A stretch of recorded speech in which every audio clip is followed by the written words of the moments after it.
Hello and welcome to this game review.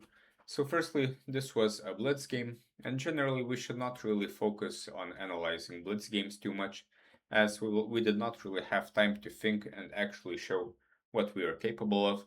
So in the future, I would suggest playing with longer time controls and then analyzing those games.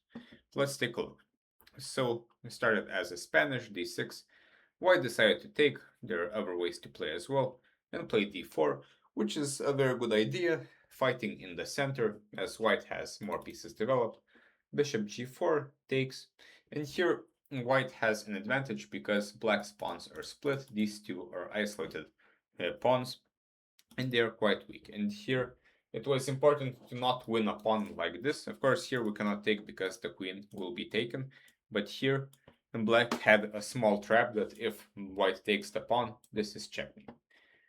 So I'm not sure if this was seen, but okay, bishop g5, bishop e7, this is okay. And white develops the queen, which is a good idea, develops the knight as well. So white continues to have an advantage, and now all that is left is for white to castle, and then he will have a solid advantage because of these weak pawns. And after castles, white decides to take the pawn, and this was very careless because this pawn on a7 is not very important at the moment. White has a big problem in that his king is stuck in the center. Currently we cannot castle queenside because of the rook on d8, but we could castle kingside, and still white has a nice advantage because these pawns are very weak and white can start targeting them soon after he has moved the knight somewhere, maybe put one knight on c5, maybe put the rooks on the d file, and white is doing very well. But now the problem is after what black takes here, our pawns are doubled, which means our king on g1 will not be very safe. And black finds this nice idea of knight h5, putting the knight on f4, and simply black is better because black has a clear target in the white king, and just because white took the pawn on a7 doesn't mean anything.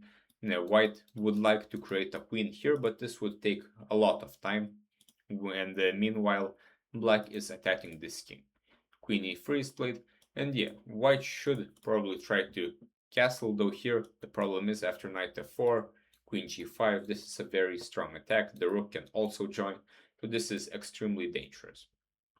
So maybe instead something like rook d1, trying to exchange rooks, and maybe an escape with the king to the queen side. After queen e3, now knight f4 threatens the fork on g2, and white avoids the fork, but unfortunately queen e2 gives up the queen in one move, and this is a common mistake. We see one threat and we defend from it, so now knight g2 is not that scary, but we forget that something new happened. And for this we need to do a blunder check, which means before making any move, we imagine that we have made it, and then think about the opponent's checks, captures, and attacks. And turns out once the queen is here, the opponent can take it, and now the game is over because we are down a queen.